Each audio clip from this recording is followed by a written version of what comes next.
There's so many very powerful educational apps, but they are all dependent on, this basic fundamental access to the internet. Hello there, and welcome to today's episode of the Easy EdTech podcast. If we haven't met before, my name is Monica Burns. I'm a former New York City public school teacher, and I've been out of the classroom for a few years now, leading professional development for educators and writing about all things EdTech on my blog, classtechtips.com. Today, you are in for a treat. It is another Sunday bonus episode, another ISTE Spotlight in partnership with Lightspeed Systems. I'm excited to bring you another special bonus episode on a Sunday, and June is such a big time in the world of EdTech. I decided to have some extra special spotlights as we gear up for the ISTE Live conference, where you can see me speak and hear from sponsors like Lightspeed Systems at this special event too. Before we jump into today's episode, a quick reminder, you can head to my website, classtechtips.com/podcast for all the show notes, including links to the resources we talk about in today's episode. And if you're already listening to this on a podcast player like Apple Podcasts, Spotify, or Google Podcasts, well, then you should see a link in the description that you can click on. Even as you're listening today, it'll keep playing and you can go and look at all the resources at the same time. This episode is sponsored by Lightspeed Systems. Lightspeed Systems is dedicated to providing K-12 districts time-saving solutions to create safe, secure, and equitable education so they can focus where it matters most, students and learning. Today's episode is titled How Internet Connectivity Impacts Digital Equity, a bonus episode with Lightspeed Systems. And today I talk with Brook Bock, the Chief Product and Marketing Officer at Lightspeed Systems. If you're curious about how to gather information about connectivity issues in your school or district, specifically what connectivity challenges students have at home, then this episode is for you. Brook shares not only the why digital equity is important, but also how to gather information that can help you take action. Let's dive into the conversation. Welcome to the podcast. I am so excited to chat with you today about a very important topic, how internet connectivity connects to this big topic of digital equity. But before we dive in, would love to hear a little bit about your role in education. What does your day-to-day look like? That sounds great. I'm Brook Bock. I'm Chief Product Officer here at Lightspeed Systems. I've been in EdTech for ages in different capacities at College Board and then Blackboard and Banco Payments. So I'm very excited, though, to be part of this angle here, where we're truly trying to ensure students have a safe and equitable learning environment.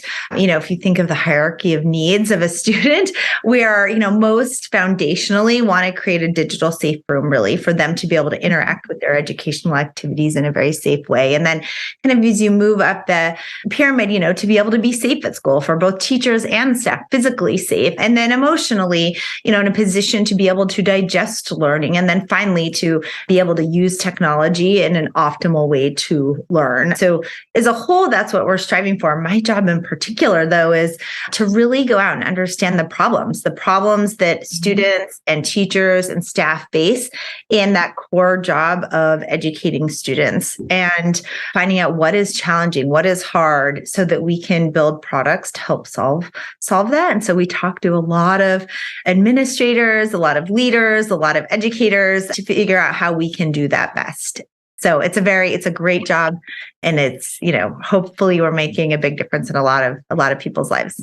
Well, so many layers of things, right, that you are able to speak to in our conversation today. And I wanted to focus in on one particular piece. And today, we're talking about digital equity. And although we might think of it as one thing, I know that it touches so many of the ways that we interact with digital tools. And it's a term that listeners may have heard before, may not have heard before, or may have heard in a variety of contexts and are still trying to wrap their head around. So can you explain to us what digital equity means and how it goes beyond just devices?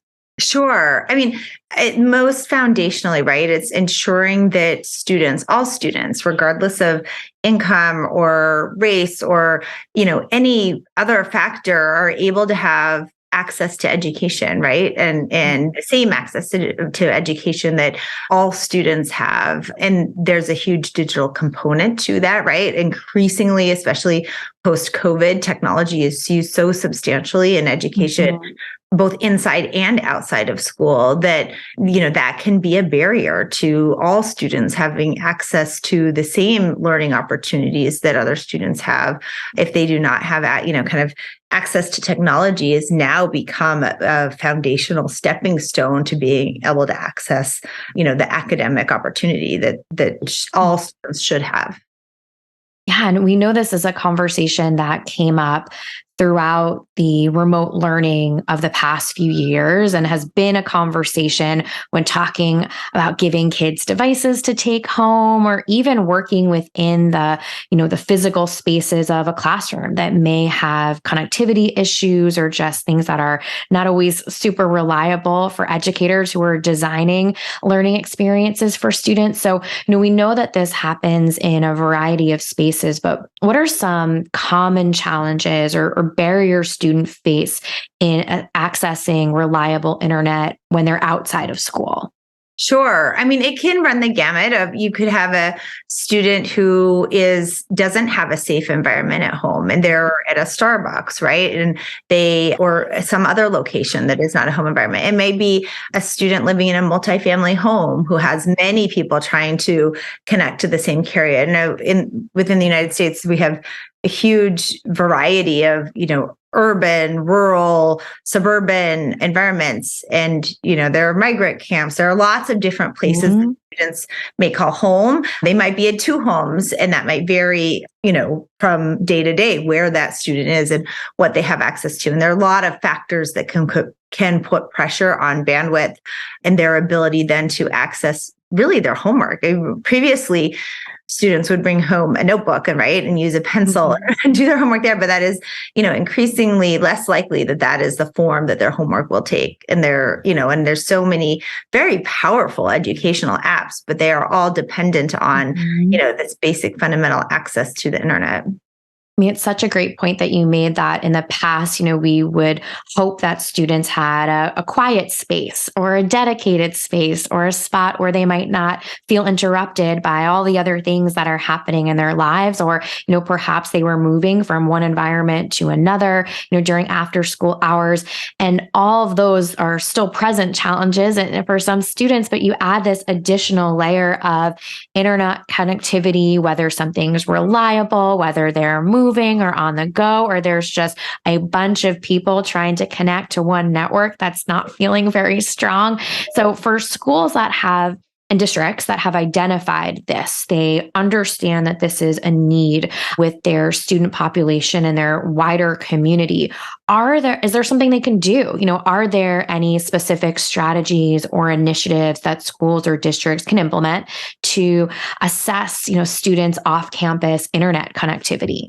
Yeah. I mean, there are things that they can do once identified, right? You can have partnerships with ISPs. You can provide hotspots to certain students.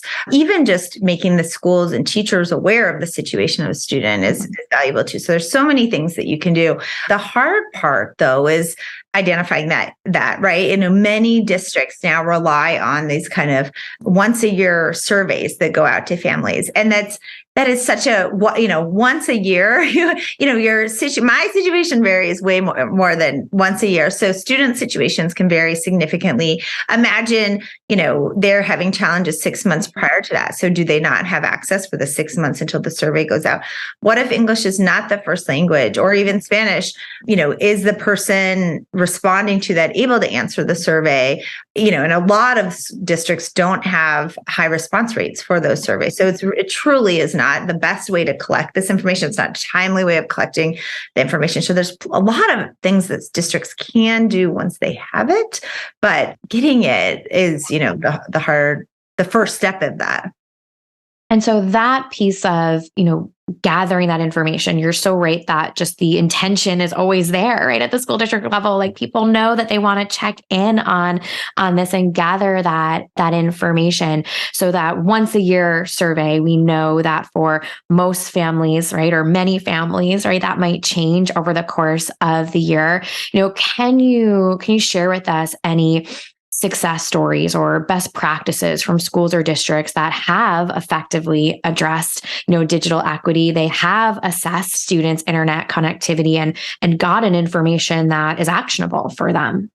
Yeah, no, there is. And there's really two kind of multiple components of that. But yeah, we've met with districts who have like substantial migrant camps within their districts, and they're able to then provide, certain ISP partnerships. They can get, solicit funding to be able to support hotspots. So there are some really great, situations in which students who, most likely did not have access, and again, this wasn't always clearly documented, clearly known. And you might identify a student, right? A single student reports that they don't, but really knowing the breadth of that problem can tend to be, a really hard thing to capture. But there is, it is very solvable and, with a very clear impact on it. It is very clear that the time spent on academic activities will, certainly increase and improve learning outcomes. And us being able to take that step just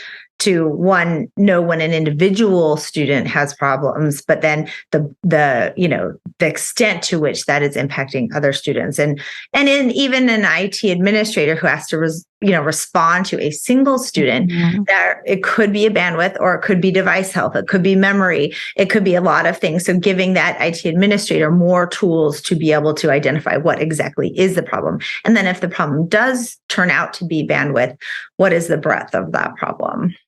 And so I know, as you were sharing there, I was just thinking about the one-on-one conversations I've had with students and families, right? And there's some students and families who are very comfortable, right, sharing where they might need extra support, or they know that they can come to a certain person in a school or district community and ask for that, right? But then there's other families that may not even know, right, that they have that agency or that they can go and share. And then, of course, there's folks like in an IT department, like you mentioned, that might get a few different data sets, but not really be sure on how to take action. So, as we think about prioritizing this and really making sure that students have that digital equity, can you share with us, what are some long-term benefits or outcomes that can be achieved when schools and districts make this a priority?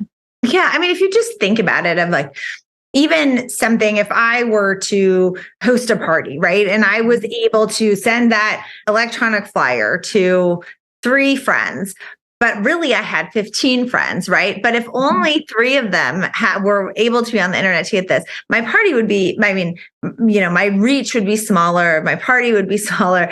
And so it just is opening it up, right? Opening up that educational opportunity. There are, this kind of, opportunity to help solve this problem came to us. It was just a few months ago in talking to a district, and clearly we knew that digital equity is a major concern, but, identified our ability to solve it because a major district in the United States said, what would be really helpful is this, like, I want to know how many students don't have access. Do they have poor access? Do they not have access at all? And then that got us thinking, like, hey, we actually could really solve this, help solve this problem. But it's being able to, and that education, right? You are trying to advance the life outcome and learning outcome for a population of people. But if you're only able to deliver it to a percentage of that people, then you're missing that opportunity. And we know benchmarks are down in all 50 states. And, one of the most fundamental things that we can do to help improve that is ensuring that 100% of the students within those districts are being given the opportunity to learn and access technology for them to learn. And having accurate diagnostic information, right? Really having that data so that you aren't guessing, right? Or saying, I think it's this, or maybe we should do this, but really being well informed, right, is what is such a crucial component of this. You might have a feeling, or one student might come to you, but if you're looking for that breadth, like you mentioned, having real data is going to be crucial. So, that gets me into the next question I wanted to ask you, which is, what does Lightspeed Systems do, right? We've kind of circled around it, but I want to really hear it from you. What does Lightspeed Systems do to ensure equitable connectivity for every student? Sure. So because there's federally mandated that the districts have filters in place to ensure the protection of students' private, data and information, that they can access the internet safely within school. And in providing that software, we are also able, and there are very, strict controls around this, at the school level, but we are able to do these speed tests basically. And again, it does not provide any personal identifying information at all, but to be able to, where a student is attempting, we can see whether they've attempted to access the internet or whether they've attempted and totally failed, whether they tried, it was just slow, or whether they tried and failed. And we can do these tests. There's no additional bandwidth hit on the part of the school, which is an important consideration.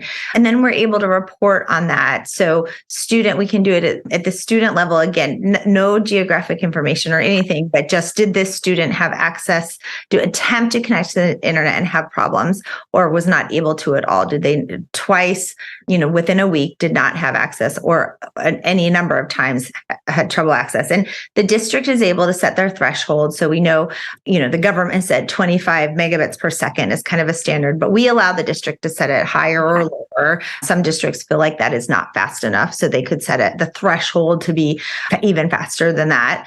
And then we have a product called Digital Equity that it sits within Digital Insight. And Digital Insight, just for framing, provides really important app usage data to districts to help them understand how students are using their applications. It gives them privacy information about the apps that their students use, what their privacy policies are, et cetera. So this is a new dimension to that Digital Insight solution that we have, that then gives you the view of these students had trouble connecting. And it also will give a map view of, and you can kind of hover over it, and, in the map of the geographic area, you can see 200 students were unable to connect, or 200 students had poor connection, or 5. And that really gives that kind of breadth of problem. We can see how many IP addresses were attempting to connect. It gives you a little more context. Were they in a really crowded place or not a crowded place? We give the storage capacity of the device, the memory of the device, the operating system. We give the ISP. So all this information to, when there is a chat, it enables a district to proactively identify where students are having challenge and solve it, as soon as possible. But then also, help trouble if it is a smaller number. So if it's one student, not 200 students, what else could be going on that might cause that? But the real goal is to, as soon as possible, get that student learning. And that proactive component that you mentioned, I think, is really crucial in this conversation. When we talk about setting up students for success, of course, at the beginning of the school year, right? We often think of that as like the natural reset. But as we started our conversation talking about the changing nature of connectivity over the course of a school year for a student, the fact that you can gather such fantastic data and then have something to take action on, not just we know this is important, but we know this is important and this is what we're doing about it, I think is a really important next step, or two steps that need to be side by side, right, about this component. Is there anything else around the data piece that you think would be of interest to listeners? We've got classroom teachers, we have folks that are doing that IT work, right? Reviewing that type of data. And then we have got people who are having conversations around this idea of digital equity. Yeah. I mean, the one I will say that multiple groups that you just mentioned, like kind of the overarching theme of all of them is they're understaffed, right? There's there's fewer teachers, there's fewer time, there's IT administrators who are servicing a significant number of teachers and students. And so being able to surface this critical information that they need kind of reduces that time burden, that hunt, that discovery, why is this student behind? I don't know. There's a blind spot that teachers have without this information, right? Like it's kind of eliminating that blind spot for districts and then remediating the problem as soon as possible so students can have access to learning. And there's greater visibility into why that student might not be performing, as hoped. I love that point too, because I think it comes back to, what I was thinking earlier on, the best intentions, right? And even as all these roles, and I'm, thinking with my classroom teacher hat on, right? We have the best intentions, but sometimes there's just not enough time or resources, or we don't know exactly who to ask or what conversation to have with which family member, and even how to frame it. But the ability to gather this data at the school and district level to make decisions with this data in mind, it's fascinating, if nothing else, then very actionable for schools and districts. Yeah. So I'm so glad that we were able to carve out time to chat about this, but I want to make sure, people can connect with you. Brook, where can they learn more about Lightspeed Systems? Yes, just go to lightspeedsystems.com. We will have information on digital insight and digital equity both up there. And there is a lot of available funding too. There's, because digital equity is such a important concern, there is a Digital Equity Act. So there are ways to help fund this so that it is not an additional burden on the district. But yes, reach out to me anytime. I'm on LinkedIn, Brook Bock, but also feel free to just head to our website and you can learn a lot more about digital equity in there. Perfect. And I will make sure to link out so anyone who's listening right now can find out more and connect with the team. So thank you so much, Brook, for your time today and for having this really important conversation. Thanks so much, Monica. I appreciate it. It was a lot of fun chatting with Brook today, and I want to finish up today's episode with some key points to make this EdTech easy. Make digital equity a priority. Collect the right kind of data, and take action based on the data you collect. Remember, you can find the show notes and full list of resources from today's bonus episode of the podcast at classtechtips.com/podcast, including all of the ways to connect with the team at Lightspeed Systems. Again, a big thank you to our sponsor for this episode, Lightspeed Systems. To learn more about Lightspeed Systems, please visit www.lightspeedsystems.com. If you're joining in today and listening in on a podcast player like Apple Podcasts or Spotify, don't forget to hit the follow button. You can find this in lots of podcast player apps, but I know that those two are super popular. When you follow along with the podcast, each new episode, including these bonus Sunday episodes, will download for you automatically so you don't miss a thing. Have a great week and check back Tuesday morning for another new episode of the Easy EdTech podcast.